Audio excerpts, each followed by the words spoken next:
നാരായണം നമസ്കൃത്യ നരം ചൈവ നരോത്തമം ദേവീം സരസ്വതീം വ്യാസം തതോ ജയമുദീരേ. ഞാൻ റിജുരാമൻ. മഹാഭാരതം കഥകളുടെ പുതിയൊരു വീഡിയോയിലേക്ക് എല്ലാവരെയും വളരെ ഹാർദമായി സ്വാഗതം ചെയ്യുന്നു. മഹാഭാരതത്തിലെ രണ്ടാമത്തെ അധ്യായമായിട്ടുള്ള സഭാപർവത്തിലെ അർഘ്യാഭിഹരണപർവം എന്ന് പറയുന്ന ഭാഗത്തെ കഥകളാണ് നമ്മൾ കേട്ടുകൊണ്ടിരിക്കുന്നത്. അപ്പം മഹാഭാരതത്തിലെ തന്നെ വളരെ പ്രസിദ്ധമായിട്ടുള്ള ഒരു കഥാസന്ദർഭമാണ്. അതോടൊപ്പം തന്നെ വളരെ നാടകീയത നിറഞ്ഞതുമായിട്ടുള്ള രംഗം നിറഞ്ഞ ഭാഗമാണ് ഇതെന്ന് പറയേണ്ടി വരും. അപ്പം ഇത് മഹാഭാരതത്തിൻ്റെ ഒരുപാട് പുസ്തകങ്ങൾ കേരളത്തിൽ ഇറങ്ങിയിട്ടുണ്ടെങ്കിലും ഭഗവാൻ വേദവ്യാസൻ എഴുതിയ മുഴുവൻ ശ്ലോകങ്ങളും അത് ഗദ്യത്തിലേക്ക് വിവർത്തനം ചെയ്തത് വിദ്വാൻ കെ പ്രകാശം എന്ന് പറയുന്ന ഒരു മഹത് വ്യക്തിയാണ്. അപ്പം അദ്ദേഹത്തിൻ്റെ ആ പുസ്തകത്തിനെ അടിസ്ഥാനപ്പെടുത്തി പദ്യത്തിൽ നിന്ന് ഗദ്യത്തിലേക്കാണ് അദ്ദേഹം അത് വിവർത്തനം ചെയ്തത്. അപ്പോൾ ആ പുസ്തകം DC ബുക്സ് പ്രസിദ്ധീകരിച്ചു. ആ പുസ്തകത്തിനെ അടിസ്ഥാനപ്പെടുത്തിയിട്ടാണ് ഈ കഥകൾ പറയുന്നത്. അപ്പോൾ അതിലെ ഭാഗങ്ങൾ ഒട്ടും തന്നെ വിട്ടുപോകാതെ ഇത് പറയാൻ വേണ്ടിയിട്ടുള്ള ഒരു ശ്രമമാണ് എൻ്റെ ഭാഗത്തു നിന്ന് ഉണ്ടായിക്കൊണ്ടിരിക്കുന്നത്. അപ്പോൾ കഴിഞ്ഞൊരു വീഡിയോയിൽ നമ്മൾ രാജസൂയത്തിൻ്റെ തയ്യാറെടുപ്പുകളെക്കുറിച്ചിട്ട് അറിഞ്ഞു. അതിനു വേണ്ടിയിട്ട് ഇന്ദ്രപ്രസ്ഥം എല്ലാ രീതിയിലും ഒരുങ്ങി. നാരദമുനിയും വ്യാസമുനിയും ഉൾപ്പെടെയുള്ള എല്ലാ മുനിമാരും അതോടൊപ്പം തന്നെ ലോകത്തിലെ എല്ലാ രാജാക്കന്മാരും അവിടെ സന്നിഹിതരായിരുന്നു. അവരെല്ലാവരും ധാരാളം ധനം കൊണ്ടുവന്നു. ധനം കൊണ്ട് സമ്പത്ത് കൊണ്ട് അങ്ങേയറ്റം സമ്പൽ സമൃദ്ധമായി രാജ്യം. വരുണനോട് കിടപിടിക്കുന്ന രീതിയിൽ സമ്പത്ത് ഇന്ദ്രപ്രസ്ഥത്തിൽ വന്ന് നിറഞ്ഞു എന്നാണ് പറയുന്നത്. അങ്ങനെ അതിനു വേണ്ടിയിട്ടുള്ള എല്ലാ ഒരുക്കങ്ങളും നടത്തി. ആ ഒരുക്കങ്ങളുടെ ഭാഗമായിട്ട് വരുന്നവർക്കെല്ലാം താമസിക്കാൻ വേണ്ടിയിട്ടുള്ള മനോഹരമായിട്ടുള്ള മന്ദിരങ്ങളെല്ലാം അവിടെ ഒരുക്കാൻ വേണ്ടിയിട്ട് തുടങ്ങി. ആർക്കും ഒരു കുറവും ഉണ്ടാകാത്ത രീതിയിലുള്ള എല്ലാ തയ്യാറെടുപ്പുകളും നടത്തി. വരുന്ന ജനങ്ങൾക്ക് മുഴുവനും ഭക്ഷണം കൊടുക്കാൻ വേണ്ടിയിട്ടും അവരെ തൃപ്തരാക്കുന്ന രീതിയിലുള്ള ദാനധർമ്മങ്ങൾ കൊടുക്കാൻ വേണ്ടിയിട്ടുമുള്ള എല്ലാ തയ്യാറെടുപ്പുകളും നടന്നു. അതിനോടൊപ്പം തന്നെ നകുലനെ ഹസ്തനപുരിയിലേക്ക് പറഞ്ഞു വിട്ടിട്ട് ബന്ധുജനങ്ങളെ എല്ലാവരെയും യുധിഷ്ഠിരൻ വിളിച്ചു വരുത്തി. അങ്ങനെ ദുര്യോധനാദികളും ദ്രോണരും ഭീഷ്മരും വിതുരരും അങ്ങനെ എല്ലാവരും അവിടെ എത്തി. അവർക്കെല്ലാവർക്കും ഓരോ ചുമതലകളും കൊടുത്തു ഈ യാഗം നടത്താൻ വേണ്ടിയിട്ടുള്ള. അങ്ങനെ മനോഹരമായിട്ടുള്ള രീതിയിൽ യാഗം നടന്നു. എല്ലാവരും തൃപ്തരായി. വലിയൊരു ഉത്സവമാണ് ആ സമയത്ത് രാജസൂയത്തിൻ്റെ സമയത്ത് ആ ഇന്ദ്രപ്രസ്ഥത്തിൽ നടന്നതെന്ന് പറയാം. അങ്ങനെ എല്ലാവരും തൃപ്തരായി. ദേവതകൾ തൃപ്തരായി, ഋതുക്കൾ തൃപ്തരായി, വന്നിട്ടുള്ള ജനങ്ങളെല്ലാവരും തൃപ്തരായി. അങ്ങനെ ഈ യാഗം അവസാനിപ്പിക്കുന്ന ദിവസത്തിലേക്കെത്തി. അവസാനിപ്പിക്കുന്ന ദിവസം അർഘ്യം 6 പേർക്ക് കൊടുത്തിട്ടാണ് അവസാനിപ്പിക്കേണ്ടത്. അപ്പോൾ അതിൽ ഏറ്റവും ശ്രേഷ്ഠനായിട്ടുള്ള ആൾക്കാണ് അർഘ്യം ആദ്യം കൊടുക്കേണ്ടത്. അത് ആർക്കാണ് കൊടുക്കേണ്ടതെന്നുള്ള ചിന്ത വന്ന സമയത്ത് ഭീഷ്മരുമായിട്ട് യുധിഷ്ഠിരൻ ആലോചിച്ചപ്പോഴേ ഭീഷ്മരെ ഒരു സംശയവും കൂടാതെ പറഞ്ഞത് അത് നാരായണനായിട്ടുള്ള ഭഗവാൻ കൃഷ്ണൻ തന്നെയാണ് കൊടുക്കേണ്ടതെന്നാണ്. അങ്ങനെ കൃഷ്ണനെ അർഘ്യം കൊടുക്കാൻ വേണ്ടിയിട്ട് തീരുമാനിച്ചു. സഹദേവനാണ് ആ ചുമതല ഉണ്ടായിരുന്നത്. സഹദേവൻ ആദ്യം അർഘ്യം ഈ ഭഗവാൻ കൃഷ്ണന് കൊടുത്തു. അപ്പോൾ ഇത് കണ്ടിട്ട് ചേതുരാജാവായിട്ടുള്ള ശിശുപാലൻ അവിടെ ഉണ്ടായിരുന്നു. ശിശുപാലന് ദേഷ്യം സഹിച്ചില്ല. ശിശുപാലൻ നേരത്തെ തന്നെ കൃഷ്ണനോട് അതിഭയങ്കരമായിട്ടുള്ള വൈരാഗ്യമാണ്. ജരാസന്ധ വധത്തോടു കൂടിയിട്ട് അതിഭയങ്കരമായിട്ട് അത് വർദ്ധിച്ചു. കൃഷ്ണനെ എവിടെയൊക്കെ എന്തൊക്കെ മേന്മ ഉണ്ടാകുന്നുണ്ടോ അതൊന്നും ശിശുപാലന് ഒട്ടും സഹിക്കാൻ പറ്റാത്ത അവസ്ഥയാണ്. അപ്പോൾ ഈ ശിശുപാലൻ എന്ന് പറയുന്ന ഒരു കഥാപാത്രം അത് നമ്മൾ നോക്കിയാലും കൃഷ്ണനെ ഏറ്റവും അധികം എതിർക്കുന്ന, ഏറ്റവും അധികം വെറുക്കുന്ന നമുക്ക് ഇതിഹാസങ്ങളിലെ ഒരു കഥാപാത്രമാണ് ശിശുപാലൻ എന്ന് പറയുന്നത്. അപ്പോൾ ഈ ശിശുപാലൻ ഈ ഭീഷ്മരെയും യുധിഷ്ഠിരനെയും കൃഷ്ണനെയും, അതായത് ഇതിഹാസത്തിലെ ഏറ്റവും ഉത്തമരായിട്ടുള്ള ആൾക്കാരാണ്. ഇവരെ എല്ലാവരെയും ഏറ്റവും മോശമായിട്ടുള്ള ഭാഷയിൽ തന്നെ അതിഭയങ്കരമായിട്ടുള്ള രീതിയിൽ അധിക്ഷേപിക്കാൻ തുടങ്ങി. പ്രധാനമായിട്ടും ഭീഷ്മരെയും കൃഷ്ണനെയാണ് അധിക്ഷേപിക്കാൻ വേണ്ടിയിട്ട് തുടങ്ങിയത്. അപ്പം ഇത് കേട്ട് കഴിഞ്ഞപ്പോൾ യുധിഷ്ഠിരൻ, ഇന്നലെ ഇത്രയും കഥകളാണ് പറഞ്ഞത്. യുധിഷ്ഠിരൻ ഈ സമയത്ത് അനുനയപൂർവ്വം ശിശുപാലൻ്റെ അടുത്ത് ചെന്നിട്ട് ശിശുപാലനെ അന്വയിപ്പിക്കാൻ വേണ്ടിയിട്ട് ശ്രമിച്ചു. അപ്പോൾ എന്നിട്ട് പറഞ്ഞു, നിന്റെ വാക്കുകൾ വളരെ നിരർത്ഥകമാണ്, വലിയ അധർമ്മമാണ് നീ പറഞ്ഞുകൊണ്ടിരിക്കുന്നത്. വെറുതെ ആരാധ്യനായിട്ടുള്ള ഭീഷ്മരെ നീ തെറ്റിദ്ധരിച്ചിരിക്കുകയാണ്. അപ്പം ഇവിടെ നിന്നെക്കഴിഞ്ഞ് ഒരുപാട് പ്രായമുള്ള ഒരുപാട് രാജാക്കന്മാരുണ്ട്. അവർക്കാർക്കും കൃഷ്ണനെ അർഘ്യം കൊടുത്തതിൽ അവർക്കാർക്കും വിരോധമില്ല. നീ പിന്നെ എന്തിനാണ് അപ്രകാരം ചെയ്യുന്നതെന്ന് ചോദിച്ചു. അപ്പം ഭീഷ്മൻ ഇത് കേട്ടോണ്ടിരിക്കുന്നു. ഭീഷ്മൻ പറഞ്ഞു, ലോകത്തിലെ ഏറ്റവും വലിയ ജ്ഞാനവൃക്ഷനായിട്ടുള്ള കൃഷ്ണനെ അർച്ചിക്കുന്നത് സഹിക്കാൻ വയ്യാത്ത ഇവനോട് എന്തിനാണ് നീ സ്വാന്തന വാക്കുകൾ പറയുന്നത്? ഇവനത് അർഹിക്കുന്നില്ല. ഈ സദസ്സിൽ കൃഷ്ണനെ വെല്ലാൻ കഴിവുള്ള ആരെയും ഞാൻ കാണുന്നില്ല. അവനിൽ തന്നെയാണ് ഈ വിശ്വമൊക്കെ ലയിക്കുന്നത്. പല ജ്ഞാനികളും കൃഷ്ണന്റെ മഹത്വത്തെക്കുറിച്ച് എന്നോട് പറഞ്ഞിട്ടുണ്ട്. ചേതുരാജാവേ, ബന്ധു വഴിക്കല്ല, ബന്ധു വഴിക്കോ അല്ലെങ്കിൽ ഞങ്ങളെ സഹായിച്ചതിൻ്റെ പേരിലോ അല്ല, അവൻ്റെ അർഹത കൊണ്ട് മാത്രമാണ് അവന് ഞങ്ങൾ ഈ അർഘ്യം ആദ്യം കൊടുത്തതെന്ന് പറഞ്ഞു. എന്നിട്ട് ഗോവിന്ദനെ പൂജിച്ചതിൽ 2 കാര്യങ്ങളുണ്ട്. അവൻ അങ്ങേയറ്റത്തെ ജ്ഞാനിയാണ്, അതോടൊപ്പം തന്നെ മഹാബലവാനും. ഈ മനുഷ്യലോകത്തിൽ കൃഷ്ണനെ വെല്ലാൻ പറ്റുന്ന ആരുമില്ല. കൃഷ്ണനെ തോൽപ്പിക്കാൻ പറ്റുന്ന ഒരു രാജാക്കന്മാർ ഇപ്പോൾ ജീവിച്ചിരിപ്പില്ല. കൃഷ്ണനെ പോലെ പൂജ്യനല്ലാത്ത വേറെ ആരാണുള്ളത്? അതുകൊണ്ട് കൃഷ്ണനാണ് എല്ലാ രീതിയിലും പൂജ്യാർഹൻ എന്ന് ഈ ഭീഷ്മർ പറഞ്ഞു.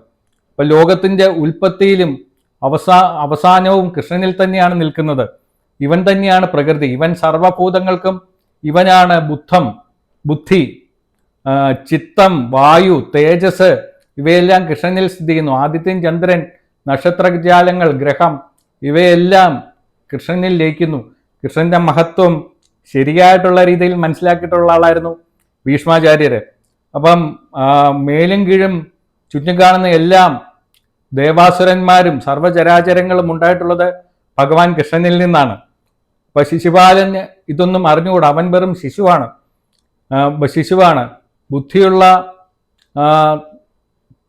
ബുദ്ധിയും ധർമ്മവും അറിയാവുന്നവരൊന്നും കൃഷ്ണനെ അർച്ചിച്ചതിൽ എതിർക്കില്ല. ശിശുപാലന് ഇതൊന്നും കാണാൻ വേണ്ടിയിട്ടുള്ള കഴിവില്ല. അവന് തോന്നുന്നത് പോലെ അവൻ ചെയ്തോട്ടെ എന്ന് പറഞ്ഞു.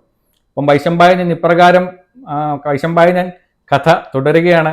ഇപ്രകാരം ഭീഷ്മൻ പറഞ്ഞു കഴിഞ്ഞപ്പോൾ കാര്യങ്ങൾ വ്യക്തമായിട്ട് മനസ്സിലാക്കിയിട്ടുള്ള സഹദേവൻ മുന്നോട്ട് വന്നിട്ട് പറഞ്ഞു, കേശവനെ ഞാൻ പൂജിച്ചത് ഏതേത് രാജാവിനാണോ സഹിക്കാത്തത് അവരുടെ മൂർധാവിൽ ഞാൻ എൻ്റെ ശിരസ് വെക്കുന്നു, അവരുടെ ശിരസിൽ ഞാൻ ചവിട്ടുന്നു. ഇതൊരു വലിയ വെല്ലുവിളിയാണ്. ധൈര്യമുണ്ടെങ്കിൽ എന്നോട് എതിർക്കൂ എന്നുള്ളതിൻ്റെ ഒരു ചിഹ്നമായിട്ടാണ് ഇങ്ങനെ ഒരു വെല്ലുവിളി നടത്തുന്നത്. എനിക്ക് മാധവൻ വന്ദനാണ്, എനിക്കതിൽ യാതൊരു സംശയവുമില്ല, നിങ്ങളതിനെ അനുവദിക്കണം. വൈശമ്പായനൻ പറഞ്ഞു. അങ്ങനെ അവൻ പറഞ്ഞപ്പോൾ സജ്ജനങ്ങളായിട്ടുള്ള രാജാക്കന്മാരാരും ഒന്നും മിണ്ടിയില്ല. അഭിമാനികളായിട്ടുള്ള രാജാക്കന്മാരുടെ മുന്നിൽ വെച്ചിട്ട് ഞാൻ അവൻ്റെ ശിരസിൽ ചവിട്ടും എന്ന് പറഞ്ഞു. ഇനിയും ഈ കൃഷ്ണനെ കുറിച്ചിട്ട് മോശമായിട്ട് പറയുന്നവരുടെ ആ സമയത്ത് ശിശുപാലനൊന്നും മിണ്ടിയില്ല എന്നാണ്. അപ്പം ഉടനെ സഹദേവന്റെ ശിരസിൽ വാനത്തിൽ നിന്നും പുഷ്പവൃഷ്ടി ഉണ്ടായി. അതോടൊപ്പം തന്നെ കൊള്ളാം, നന്നായി എന്നുള്ള ഒരു അശരീരി വാക്കും കൂടി ഉണ്ടായെന്നാണ്. ആ സമയത്ത് സർവ്വലോകജ്ഞനും സർവ സംശയങ്ങൾ പരിഹരിക്കുന്നവനുമായിട്ടുള്ള നാരദ മഹർഷി സർവരും കേൾക്കുമാർ വളരെ വ്യക്തമായിട്ട് പറഞ്ഞു, പങ്കജാക്ഷനായിട്ടുള്ള കൃഷ്ണനെ അർച്ചിക്കാത്ത മനുഷ്യർ ജീവച്ഛവങ്ങളാണ്, അവരോട് ആരും മിണ്ടരുതെന്ന് പറഞ്ഞു. അപ്പോൾ വൈശമ്പായനൻ പറഞ്ഞു, ബ്രാഹ്മണരും ക്ഷത്രിയരും തമ്മിലുള്ള വ്യത്യാസം അറിയുന്ന മനുഷ്യരിൽ ദേവനായിട്ടുള്ള സഹദേവൻ പൂജ്യരായിട്ടുള്ള എല്ലാവരെയും പൂജിച്ചിട്ട് ആ ക്രിയ അവസാനിപ്പിച്ചു. ആ യജ്ഞം അതിൻ്റെ അവസാന ഘട്ടത്തിലേക്ക് കടന്നു. കൃഷ്ണപൂജ പൂർത്തിയായി കണ്ടപ്പോൾ ശിശുപാലന് അതീവമായിട്ടുള്ള കോപമുണ്ടായി. കോപത്തിൽ കണ്ണുകൾ ചുമന്ന രാജാക്കന്മാരോട് അവൻ ഇപ്രകാരം പറഞ്ഞു, സേനാപതിയായിട്ട് ഞാൻ നിങ്ങളോടൊപ്പം ഉണ്ട്. എന്താണ് വേണ്ടതെന്ന് നിങ്ങൾ ചിന്തിക്കൂ. നമ്മൾ തയ്യാറെടുത്ത വൃഷ്ണി പാണ്ഡവന്മാരോട് എതിർത്ത് ഈ രാജസൂയം നമ്മൾ മുടക്കണം എന്ന് പറഞ്ഞു. അപ്പോൾ വൈശമ്പായൻ ഇപ്രകാരം എല്ലാ രാജാക്കന്മാരെയും വൈശമ്പായനൻ പറയുകയാണ്. അങ്ങനെ ശിശുപാലൻ എല്ലാ രാജാക്കന്മാരുടെയും കൂട്ടത്തിൽ നടന്ന് അവരുടെയൊക്കെ ബുദ്ധിയെ വഴിതെറ്റിക്കാൻ വേണ്ടിയിട്ട് തുടങ്ങി. അവരോടൊക്കെ പറഞ്ഞു, കൃഷ്ണൻ നമ്മളെല്ലാവരും അവമാനിച്ചിരിക്കുകയാണ്, നമുക്കൊന്നും ഇല്ലാത്ത എന്ത് യോഗ്യതയാണ് കൃഷ്ണനുള്ളത് എന്ന് പറഞ്ഞിട്ട് അവരുടെയൊക്കെ ബുദ്ധിയെ തെറ്റിച്ചിട്ട് അവരെയൊക്കെ പാണ്ഡവർക്കെതിരെയും കൃഷ്ണനെതിരെയും തിരിക്കാൻ വേണ്ടിയിട്ട് തുടങ്ങി. അങ്ങനെ വലിയൊരു കൂട്ടം രാജാക്കന്മാര് ഈ യുധിഷ്ഠിരനെതിരെ തിരിയാൻ വേണ്ടിയിട്ട് തുടങ്ങി. അപ്പൊ അവര് ഭയങ്കരമായിട്ടുള്ള അലങ്കോലം അവിടെ ഉണ്ടാക്കാൻ വേണ്ടിയിട്ട് തുടങ്ങി. അപ്പം ഇത്രയുമാണ് നമ്മൾ അർഘ്യാഭിഹരണപർവം എന്ന് പറയുന്ന ഒരു ഭാഗത്ത് കാണുന്നത്. ഇനി നമ്മൾ ശിശുപാല വധപർവം എന്ന് പറയുന്ന ഉപാധ്യായത്തിലേക്ക് കിടക്കുകയാണ്. വൈശമ്പായനൻ കഥ പറഞ്ഞ് തുടരുകയാണ്. കോപിച്ച രാജാക്കന്മാരുടെ കൂട്ടം പ്രളയത്തില് ഇളകുന്ന ആ സമുദ്രം പോലെ അവിടെ വലിയ അലങ്കോലം ഉണ്ടാക്കാൻ വേണ്ടിയിട്ട് തുടങ്ങി. ഇത് കണ്ടിട്ട് ധർമ്മപുത്രർ എന്നിട്ട് ഭീഷ്മപിതാമഹനോട് പറഞ്ഞു, പിതാമഹ, എന്ത് വേണമെന്ന് പറഞ്ഞാലും എന്തായാലും യാഗം മുടങ്ങരുത്, ലോകർക്ക് ക്ഷേമവും ഉണ്ടാകണം, അതിന് എന്ത് വേണമെന്ന് ഭഗവാൻ പറഞ്ഞാലും എന്ന് പറഞ്ഞു. പ്രകാരം ധർമ്മപുത്രർ പറയുന്ന കേട്ടപ്പോൾ ഭീഷ്മര് പുഞ്ചിരിച്ചുകൊണ്ട് പറഞ്ഞു, യുധിഷ്ഠിരാ നീ പേടിക്കണ്ട. സിംഹം നായയുടെ കുര കണ്ടിട്ട് സിംഹം പ്രതികരിക്കാറുണ്ടോ? സിംഹം കിടന്നുറങ്ങുന്ന സമയത്ത് നായകൾ ചുറ്റിനും കിടന്ന് കുരച്ച് ബഹളമുണ്ടാക്കാറുണ്ട്. പക്ഷെ സിംഹം ഒരിക്കലും ഉണർന്നു കഴിഞ്ഞാൽ ഈ നായകളെല്ലാം പേടിച്ച് ഓടി രക്ഷപ്പെടും, അല്ലെങ്കിൽ അതിനെയെല്ലാം സിംഹം പിടിച്ച് തിന്നുകയും ചെയ്യും. ഇതേപോലെയാണ് ഇവരുടെയും അവസ്ഥ. ഭഗവാൻ കൃഷ്ണൻ ഉണർന്നു വരുന്നതേ ഉള്ളൂ ഇവരുടെ ഈ കുരയൊക്കെ. അതുകൊണ്ട് അവർ കിടന്ന് കുറച്ചോട്ടെ എന്ന് പറഞ്ഞു. അപ്പം വിഡ്ഢിയായിട്ടുള്ള ശിശുപാലൻ ബാക്കിയുള്ള രാജാക്കന്മാരെയും കൂടെ കൊല്ലിക്കുവാൻ കൊണ്ടുള്ള മാർഗം നോക്കുകയാണ്. ഇവനെയൊക്കെ ഇവർ ആപത്തിലാക്കും. ശിശുപാലൻ അവൻ്റെ ബുദ്ധി തെറ്റിയതുപോലെയാണ് കാണപ്പെടുന്നത്. അവൻ്റെ ബുദ്ധി നേരെ പ്രവർത്തിക്കുന്നില്ല. അത് ചേതുരാജാവിൻ്റെ ബുദ്ധി മാറിപ്പോയതും ധർമ്മപുത്ര ഈ മാറിപ്പോയത് അവൻ്റെ അവസാനത്തിന് വേണ്ടിയിട്ടാണ് എന്നാണ് എനിക്ക് തോന്നുന്നത്. ഈ 3 ലോകത്തും ഉള്ള 4 തരത്തിലുള്ള ജീവികളുടെ സൃഷ്ടിയും മരണവും നൽകുന്നത് ഈ കൃഷ്ണനാണ് എന്ന് പറഞ്ഞു. പ്രകാരം ഭീഷ്മർ പറഞ്ഞത് കേട്ടപ്പോൾ ശിശുപാലൻ വളരെ രൂക്ഷമായിട്ടുള്ള, വളരെ നിന്ദ്യമായിട്ടുള്ള വാക്കുകൾ ഉപയോഗിച്ചിട്ട് ഭീഷ്മരെ അപമാനിക്കാൻ വേണ്ടിയിട്ട് തുടങ്ങി. ശിശുപാലൻ പറഞ്ഞു, രാജാക്കന്മാരെയൊക്കെ ഭയപ്പെടുത്താൻ വേണ്ടിയിട്ട് പല ഭീഷണികളും നീ മുഴക്കുന്നുണ്ട്. കുലദ്രോഹിയായിട്ടുള്ള നിനക്ക് നാണമില്ലേ പടുവൃദ്ധ? നപുംസകമായിട്ടുള്ള നിന്റെ ധർമ്മബോധം ഇല്ലാതെ എന്തും വിളിച്ചു പറയാമെന്നാണോ നീ വിചാരിച്ചിരിക്കുന്നത്?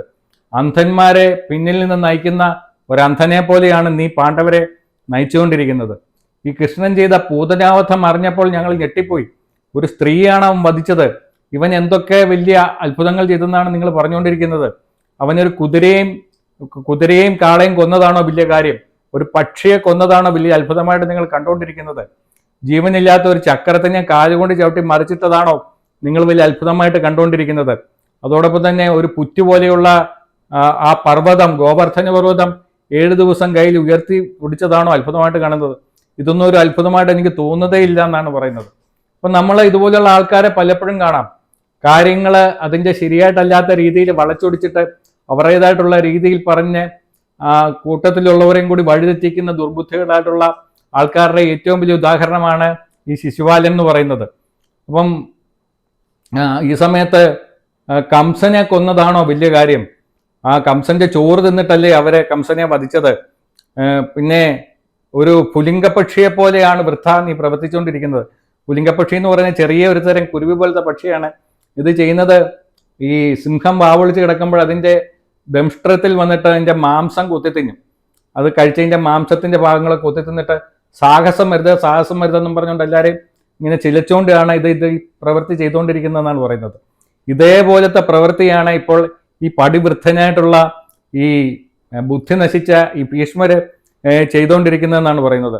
അവൻ ധർമ്മിഷ്ഠൻ എന്ന് ഭാവിച്ചുകൊണ്ടിരിക്കുകയാണ്. ഇപ്പം എന്നിട്ട് അവൻ ചെയ്തതെല്ലാം അധർമ്മങ്ങളാണ്. മറ്റൊരാളെ പ്രേമിക്കുന്ന സ്ത്രീകളെ തട്ടിക്കൊണ്ടു വന്നു, അമ്പയെ തട്ടിക്കൊണ്ടു വന്നിട്ട് അവൻ ഉപേക്ഷിച്ചില്ലേ? അതോടൊപ്പം തന്നെ ഭർത്താക്കന്മാരില്ലാത്ത ഭാര്യമാരെ വേറൊരാളെ കൊണ്ട് കുട്ടികളെ ഉണ്ടാക്കാൻ വേണ്ടിയിട്ടുള്ള കാര്യങ്ങൾ നീ ചെയ്തില്ലേ? ഇങ്ങനെ കാര്യങ്ങളൊക്കെ വളച്ചൊടിച്ച് നീചമായിട്ടുള്ള രീതിയിലാണ് അവൻ പറഞ്ഞുകൊണ്ടിരുന്നത്. എന്നിട്ട് പറഞ്ഞു, എടോ ഭീഷ്മ, തൻ്റെ ഈ ബ്രഹ്മചര്യം കൊണ്ട് എന്ത് ഫലം? നീ ആണും പെണ്ണും കെട്ടവനല്ലേ, അതുകൊണ്ടല്ലേ നീ പെണ്ണ് കെട്ടാതെ ഇരിക്കുന്നത്? നപുംസകത്തിന് പെണ്ണിന്റെ ആവശ്യമില്ലല്ലോ. സന്താനമില്ലാത്ത പടുവൃദ്ധനായിട്ടുള്ള ഞാൻ കാണുമ്പോൾ എനിക്കൊരു പഴയ ഹംസത്തിന്റെ കാര്യമാണ് ഓർമ്മ വരുന്നത്. ആ ഹംസത്തിന്റെ കഥ പറയാമെന്ന് പറഞ്ഞുകൊണ്ട് അവനോട് ഒരു ഹംസത്തിന്റെ കഥ പറഞ്ഞു. പണ്ട് ഒരിടത്ത് കുറെ ഹംസങ്ങളുടെ ഒരു കൂട്ടമുണ്ടായിരുന്നു. അവിടെ പടുവൃദ്ധനായിട്ടുള്ള ഒരു ഹംസം ഉണ്ടായിരുന്നു. അവനെപ്പോഴും ധർമ്മം ചെയ്യണം എന്ന് പറഞ്ഞുകൊണ്ട് എല്ലാവരും ഉപദേശിച്ചുകൊണ്ടിരുന്നു. അവനെ എല്ലാവരും വിശ്വസിച്ചിരുന്നു എന്നാണ്. അങ്ങനെ ബാക്കിയുള്ള ഹംസങ്ങളെല്ലാം മീൻ പിടിക്കാൻ വേണ്ടി സമുദ്രത്തിലേക്ക് പോകുന്ന സമയത്ത് മുട്ടകളെല്ലാം ഈ ഹംസത്തിനെ ഏൽപ്പിച്ചിട്ടായിരുന്നു പോകുന്നത്. അപ്പോൾ ആ സമയത്ത് ഓരോ ദിവസവും ഓരോ മുട്ട വീതം ഈ ഹംസം തിന്നുകൊണ്ടിരിക്കും. അപ്പോൾ തിരിച്ചു വരുമ്പോഴേ ഹംസങ്ങൾ മുട്ടകളുടെ എണ്ണങ്ങൾ കുറഞ്ഞത് കണ്ട് ഇത് ചോദിച്ചിട്ട് ഈ മറ്റേ ഹംസം ധ്യാനാത്മകമായിട്ടിരിക്കുകയാണ്, ഇതൊന്നും മിണ്ടിയില്ല എന്നാണ്. ഇങ്ങനെ സംശയം തോന്നിയിട്ട് വേറൊരു ഹംസം അവിടെ ഒളിഞ്ഞിരുന്ന സമയത്ത് എല്ലാവരും പോയി കഴിയുമ്പോഴേ ഇവൻ ഈ മുട്ട തിന്നുന്ന കണ്ടു. അങ്ങനെ ബാക്കിയുള്ള ഹംസങ്ങളെല്ലാം കൂടെ വന്ന് ഇവനെ കൊന്നു എന്നാണ്. അങ്ങനെ ഹംസം ചെയ്യുന്ന പോലത്തെ നീച പ്രവൃത്തിയാണ് ഇപ്പോൾ നീ ചെയ്തുകൊണ്ടിരിക്കുന്നത്, അധർമ്മമാണ്. ഈ ജരാസന്ധനോട് ഈ കൃഷ്ണനും ഭീമനും ചേർന്ന് നടത്തിയിട്ടുള്ള ചതി എന്താണെന്ന് എല്ലാവർക്കും അറിയാവുന്നതാണ്. കിഴവനായിട്ടുള്ള വിഡ്ഢി, നീ വിചാരിക്കുന്നത് പോലെ ഇവൻ ജഗത് പാലകനാണ് എങ്കിൽ ഞാൻ ബ്രാഹ്മണനാന്നുള്ള കാര്യം നീ എന്താണ് മറന്നുപോയത്? എനിക്ക് അത്ഭുതം, പെണ്ണുങ്ങളെ പോലെയുള്ള പടുവൃദ്ധനാണല്ലോ ഈ പാണ്ഡവർക്ക് വഴികാട്ടി എന്നാണ്. വൈശമ്പായനൻ കഥ തുടർന്ന് പറയുകയാണ്. ഇതുപോലെയുള്ള നീചമായിട്ടുള്ള വാക്കുകൾ കേട്ടിട്ട് അവിടെ ഉണ്ടായിരുന്ന ഭീമന് ദേഷ്യം സഹിച്ചില്ല. ഭീമന്റെ മുഖമെല്ലാം ചുവന്ന് തുടുത്തു. വലിയ കണ്ണുകളായിരുന്നു ഭീമനുണ്ടായിരുന്നത്. കണ്ണുകളെല്ലാം ചുവന്ന് തുടുത്തിട്ട് ശരീരമെല്ലാം വിറച്ച് പല്ലും കടിച്ചുകൊണ്ട് അട്ടഹസിച്ചുകൊണ്ട് ചാടി ഇറങ്ങാൻ വേണ്ടിയിട്ട് നോക്കി, ഈ ശിശുപാലനെ മർദ്ദിക്കാൻ വേണ്ടിയിട്ട്. ആ സമയത്ത് ഭീഷ്മര് ശക്തിയായിട്ട് ഭീമനെ തടഞ്ഞു നിർത്തി. അപ്പൊ ഇവിടെ പറയുന്നത്, യുദ്ധത്തിന് വേണ്ടിയിട്ട് ഇറങ്ങിയിട്ടുള്ള സുബ്രഹ്മണ്യനെ പരമേശ്വരൻ എങ്ങനെയാണോ തടഞ്ഞു നിർത്തിയത്, അതുപോലെ ഭീമനെ തടഞ്ഞു നിർത്തി ഭീഷ്മർ. എന്നിട്ട് അവനെ അന്വയിപ്പിച്ച് സംസാരിക്കാൻ വേണ്ടിയിട്ട് തുടങ്ങി. അതിഭയങ്കരമായിട്ടുള്ള ദേഷ്യം കൊണ്ട് ശിശുപാലനെ വധിക്കാൻ വേണ്ടിയിട്ട് ഇറങ്ങിത്തിരിച്ച ഭീഷ്മരെ ആശ്വസിപ്പിക്കാൻ വേണ്ടിയിട്ട് തുടങ്ങി. എന്നിട്ട് ഭീമൻ പക്ഷേ ഈ ഭീഷ്മരുടെ വാക്കുകളെ ധിക്കരിക്കാൻ വേണ്ടിയിട്ട് തയ്യാറായിട്ടില്ല. തൻ്റെ പിതാമഹന് വേണ്ടിയിട്ടുള്ള ബഹുമാനം ഭീമൻ കൊടുത്തു. ആ സമയത്ത് ബുദ്ധിമാനായിട്ടുള്ള ഭീഷ്മർ ഭീമസേനോട് ശിശുപാലന്റെ കഥ പറയാൻ വേണ്ടിയിട്ട് തുടങ്ങി. ചേതി രാജകുലത്തിലാണ് ഇവൻ ജനിച്ചത്. ജനിച്ച സമയത്ത് ഇവന് 3 കണ്ണും 3 കണ്ണും 4 കൈകളുമാണ് ഉണ്ടായിരുന്നത്. ഇവൻ ജനിച്ച സമയത്ത് ഒരു കഴുതയെ പോലെയാണ് കിടന്ന് കരഞ്ഞത്. അപ്പൊ ഇവന്റെ ഈ രൂപവും ശബ്ദവും എല്ലാം കേട്ടിട്ട് ഇവന്റെ മാതാപിതാക്കളും ബന്ധുജനങ്ങളെല്ലാം കൂടി ഇവനെ ഉപേക്ഷിക്കാൻ വേണ്ടിയിട്ട് തീരുമാനിച്ചു. അവർ ഭയങ്കര ദുഃഖത്തിലായിട്ടിരുന്നു. ആ സമയത്ത് ഒരു അശരീരി ഉണ്ടായി എന്നാണ് പറഞ്ഞത്. ആ സമയത്ത് അശരീരിയിലെ രാജാവിനോട് ഇങ്ങനെ പറഞ്ഞു എന്നാണ്, മഹാരാജാവേ, നിന്റെ പുത്രനായിട്ടുള്ള ഇവൻ ശ്രീമാനും ശക്തിമാനുമാവും. അങ്ങ് ഭയപ്പെടേണ്ടതില്ല. കുട്ടിയെ നിങ്ങൾ നല്ലതുപോലെ സംരക്ഷിക്കുക. ഇവൻ ഇപ്പോൾ മരിക്കയില്ല, അതിന് കാലമായിട്ടില്ല. ആയുധം കൊണ്ട് ഇവനെ കൊല്ലാൻ ഒരുത്തൻ ജനിച്ചിട്ടുണ്ടെന്ന് പറഞ്ഞു. അപ്പൊ ഇത് കേട്ട് കഴിഞ്ഞപ്പോൾ രാജാവിന് സന്തോഷമായി. അപ്പം ഇതിൻ്റെ മഹാരാജ്ഞിയായിട്ടുള്ള ചേതുരാജാവിൻ്റെ പത്നിക്ക് സംശയമായി. അവര് ഈ അദൃശ്യ ശക്തിയോട് അല്ലെങ്കിൽ ആ ഭൂതത്തിനോട് ചോദിച്ചു എന്നാണ്, ആരാലാണ് ഇവൻ വധിക്കപ്പെടുന്നത്, ദേവനാലാണോ മനുഷ്യനാലാണോ, അതങ്ങ് പറയണം എന്ന് പറഞ്ഞു. അപ്പോൾ ആ ശരീരി പറഞ്ഞു, ആരുടെ മടിയിൽ വെക്കുമ്പോഴാണോ ഇവന്റെ കൂടുതലായിട്ടുള്ള കൈകൾ കൊഴിഞ്ഞു പോകുന്നത്, അതിനോടൊപ്പം തന്നെ ഇവന്റെ നെറ്റിയിലെ കണ്ണ് മറഞ്ഞു പോകുന്നത്, അവനാലായിരിക്കും ഇവൻ വധിക്കപ്പെടുന്നതെന്ന് പറഞ്ഞു. അപ്പം ഇന്നത്തെ കഥ നമ്മൾ ഇവിടെ അവസാനിപ്പിക്കുകയാണ്. ബാക്കി ഉള്ള കഥ നമുക്ക് അടുത്തൊരു വീഡിയോയിൽ കേൾക്കാം. ഇതുവരെ ക്ഷമയോട് കൂടിയിട്ട് കേട്ട എല്ലാവർക്കും എൻ്റെ ഭാഗത്തു നിന്നുള്ള നന്ദി അറിയിക്കുന്നു. എല്ലാവർക്കും നമസ്കാരം.